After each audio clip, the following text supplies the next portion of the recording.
Hey, what's up, guys? Hey, in this video I'm going to be showing you guys how to do a Superatv easy steer install. Recently just went with 35 Zillas, the stickies, and also went with Smart Spool from the Canam Crew. If you're not familiar with that, basically it locks the front diff together from one side to the other, and it allows you to run the rear axles in the front.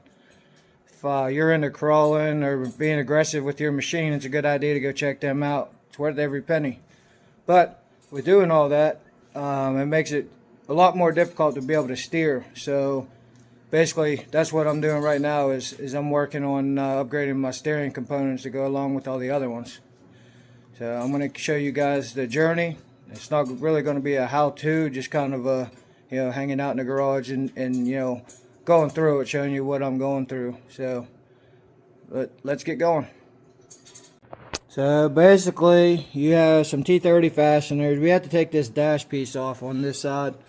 You're going to have two push tabs over there. You're going to have a T30 on that side, and on this side of the steering wheel you're going to have one down here, you're going to have one here, and then you're going to have three across the front. You want to first start off by taking those out. Okay, so once you get those out, the next thing you're going to want to do, there's a few switches on this part of the panel. You're going to want to disconnect those. I'll show you what those look like. So, see, I have this one. This is for my stereo. This one here is a factory one. But if you have anything else in this area, you're going to have to disconnect it back here on this back side before you're able to take the panel off. I'm sure a lot of people have accessories that are aftermarket, like myself. So you have to take those things off in order to take this panel out of here. So that's what I'm getting ready to do now. I forgot to mention, guys, there's also a little push tab in behind where this key is that goes from the center console over to this panel here. It's like back in behind up here. If you reach your hand up in there, you can feel it. Just so you know, it is doable to take that panel out with the intrusion bar and a speaker in your dash. It's difficult, but I just got it done, and I'll show you what it looks like with it off.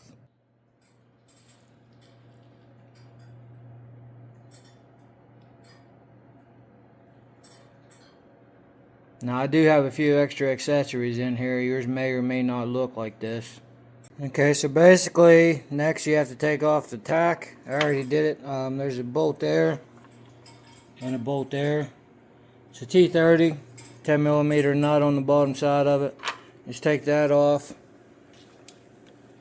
and stick it over here on the side, just kind of out of the way. That's basically how I'm going to do it. Next thing you're going to want to do is down here, this is the side of the DPS motor.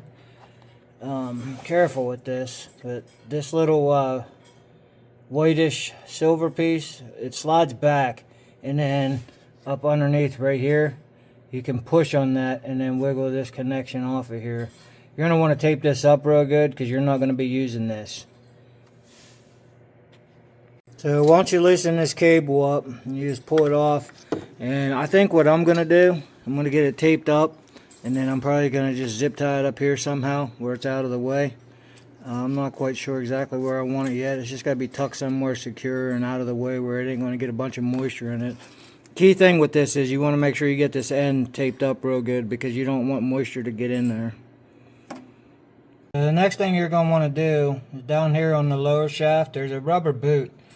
And there's 4 of these little push tabs, like right here. And there's one here. There's one there.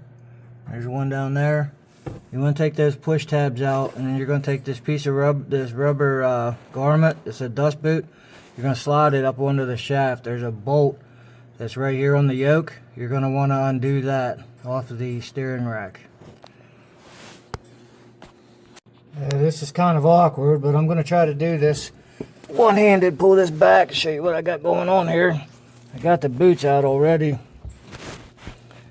Oh, Oh, sorry for the camera. I'm trying to hold this one-handed upside down underneath this steering. So this boot here, you're going to want to pull this up out. It's kind of hard to do one-handed while you're filming. Kind of get it pulled up out of the way there, where you can get to that nut and bolt back there. You're going to have to go behind the rack on the other side of the firewall to take that nut and bolt off. I think it might be easier on the other side than trying to reach all the way up in this side, because it's way back behind the brake pedal. So you'll be looking at right there, and it's a lot more accessible than from the inside. Go ahead and loosen this up. It's the 13mm nut and bolt that hold this shaft onto the steering rack here. You're going to go ahead and take that off. Okay, so once you get that nut and bolt out of there on the rack side of this shaft, you're going to want to come inside of the You're going to want to come inside of the buggy and take this one out as well. This is the other side of the shaft here. Go ahead and do that. It's also a 13mm nut and bolt. So go ahead and take that out, and then this shaft should come out of here. Okay, so I tried to slide it up, and that's as far as I could get it to go from the rack side. And right now, on this side, I don't know if we can see it or not. On this side, it's touching the motor and the bracket for the motor. So I think we're going to have to loosen the motor first before we finish taking that apart.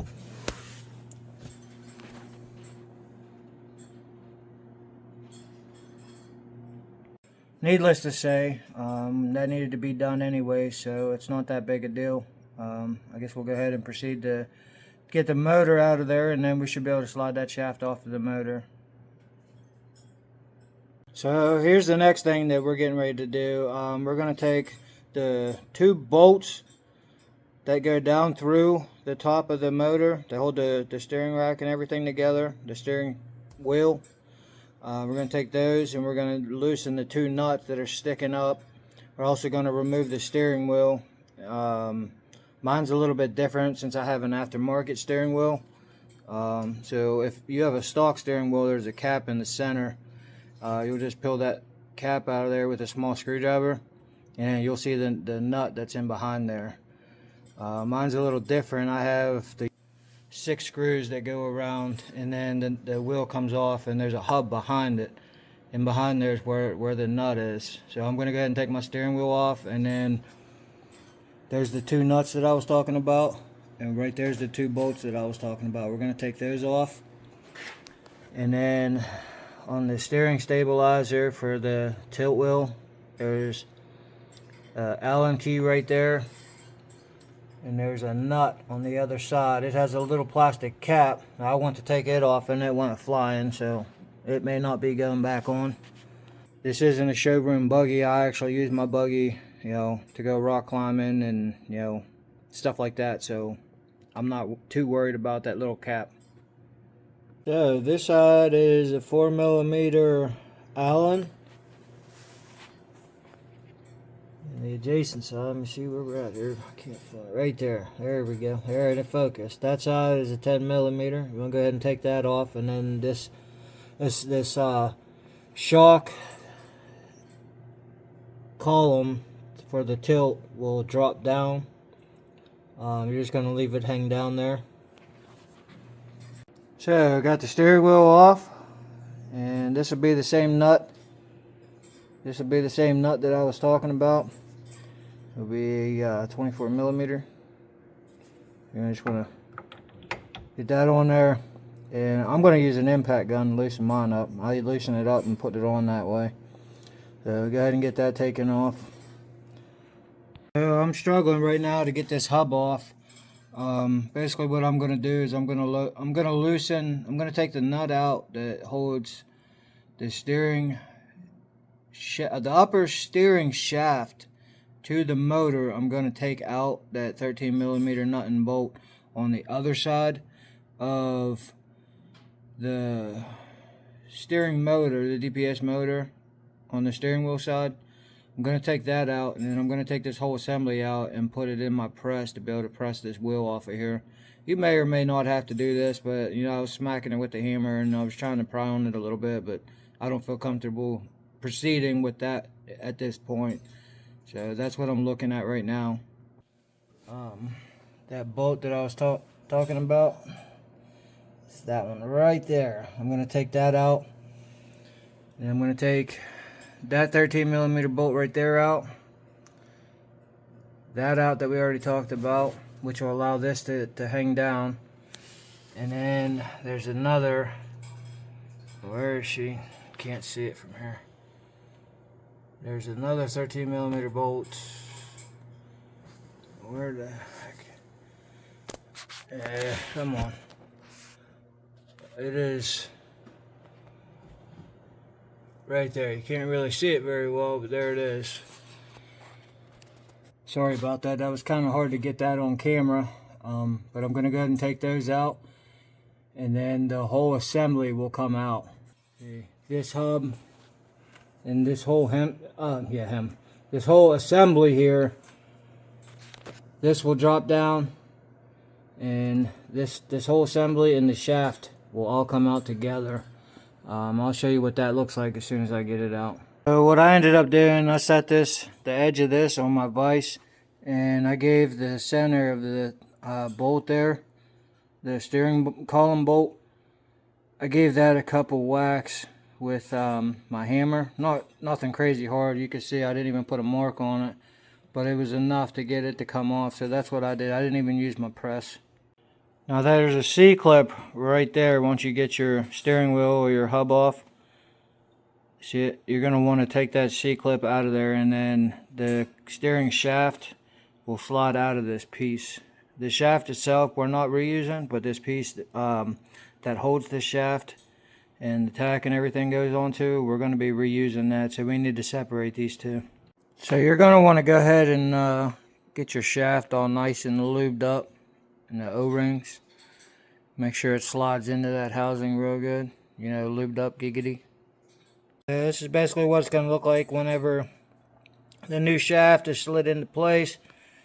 You put your C-clip back in. After you lubed it up, you know, make sure the shaft and the housing is moving pretty freely. Okay, so those three holes right there that go around that larger hole, those are three 13mm bolts that hold the motor, the DPS motor, into place. You want to go ahead and take those off. You can't see them from, you know, out here. You kind of have to go up underneath to even get a look at them. So you kind of got to do it by feel. And that is those three bolts right there. That's where they thread into on the back side. So this will basically be in the buggy like this. Okay, so now remove those two nuts, those two bolts back there, and then there's two more bolts right there. You have to take those off, and then this whole bracket will come out. And depending on your model year, there's some different things about this. There's a couple of different drilling templates that you have to use depending on what year you have. So you have to kind of use the instructions from Superatv for this part, because the different model years are kind of different. I stand corrected. There is a third right there. So you're going to have to take all three of those out. Okay, so what I had to do was put this bracket, I had to bolt onto the stock motor mount, and I had to drill those three new holes out. Now don't do what I did and end up busting yourself in the mouth with the drill, because it's not a fun time.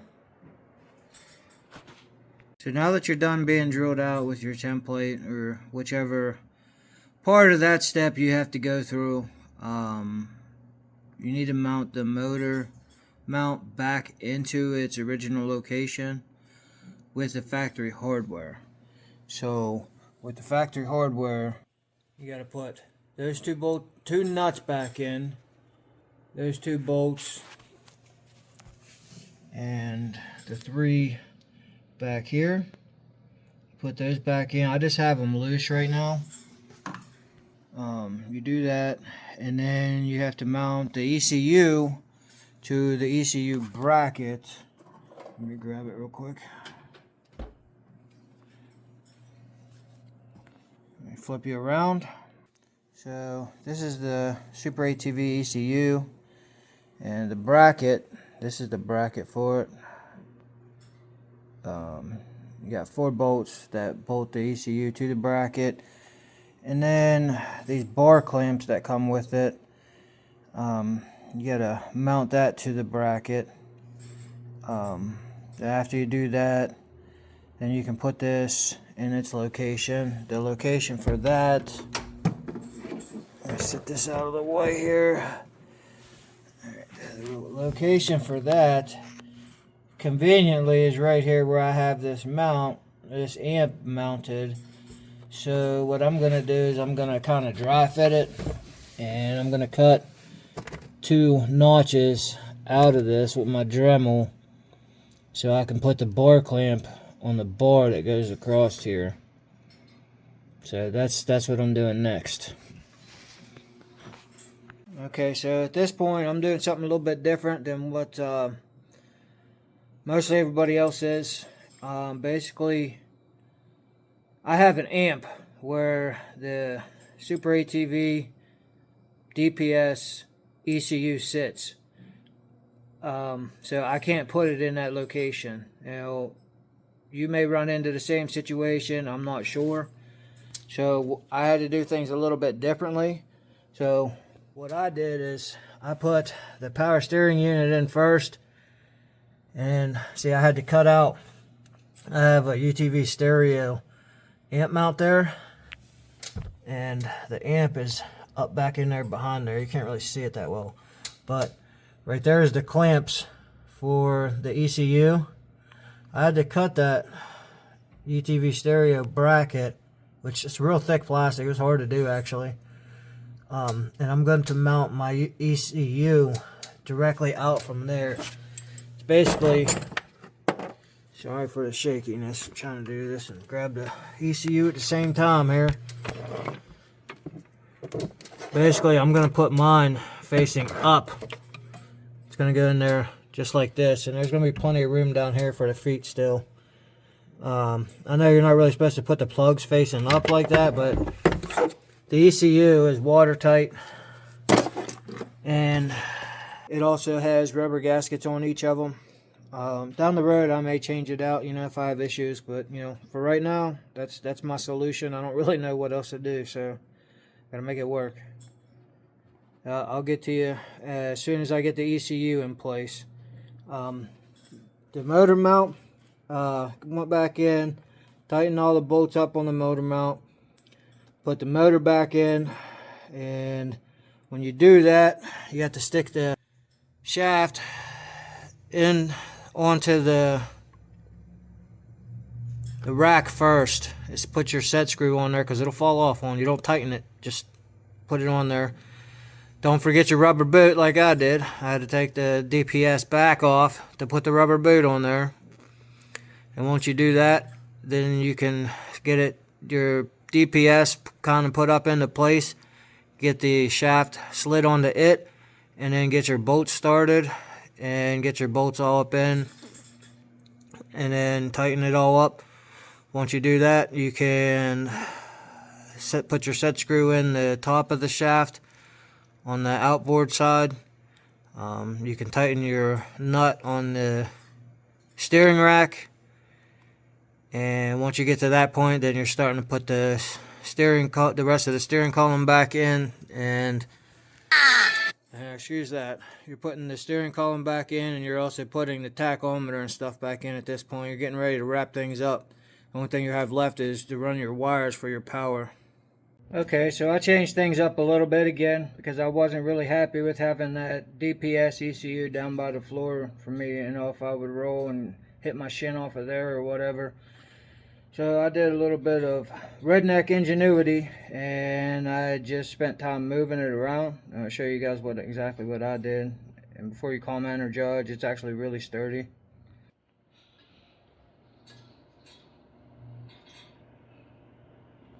It's tucked away nicely up underneath of the dash now. I ain't got to worry about water anymore. That's all hooked up right there. It should be a good spot to not get a bunch of heat into it also, so I think it's going to work out a lot better. Anyway, so you're going to want to do is get the speedometer on there, the 2 bolts, you know, just like you took it off. Get your dash back on. If you got an intrusion bar, it makes it easier not having the steering wheel in the dang way. And then get your hub and steering wheel or whatever back on, and then you have to take off your panel, your side panel, so you can run your wire. Take out the passenger seat, run your wire down underneath of here. I'm sure you guys have had your buggies apart already. There's a 3-post battery terminal. So the middle is the accessory. Your white wire is going to go to that, and then your other 2 wires, hot and ground, simple. Other than that, so correction to hooking up the terminals. The lower is the accessory, that's where the white wire goes to. The middle is the hot, and the top is the ground. Sorry about the confusion. You're done, and go enjoy your ride. You will end up getting a warning, a DPS warning. You're going to have somebody with buds shut that off for you. If you're local to the PA, you know, get a hold of Jesse Hatch at Mud and Metal, the Canam Crew. That's who I'm taking my buggy up to do. That's who did my cage. I trust the guy. So, with that said, I'll catch you guys on the next one. Peace.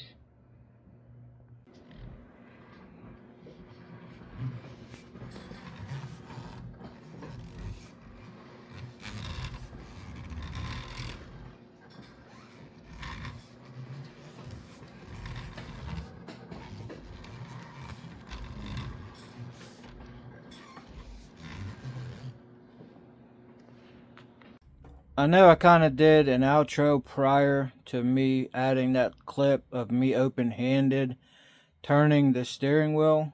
I just wanted to put an emphasis on how much of an upgrade that actually was. 35 stickies, Zillas on concrete is not easy to turn. With the factory steering, it was two-handed to do that.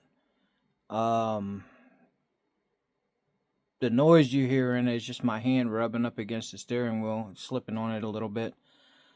But the difference, you know, it's night and day. It feels like stock 30-inch tires, how easy they were to steer. But now with the 35 Zilla stickies, one heck of an improvement in my book. It's well worth it.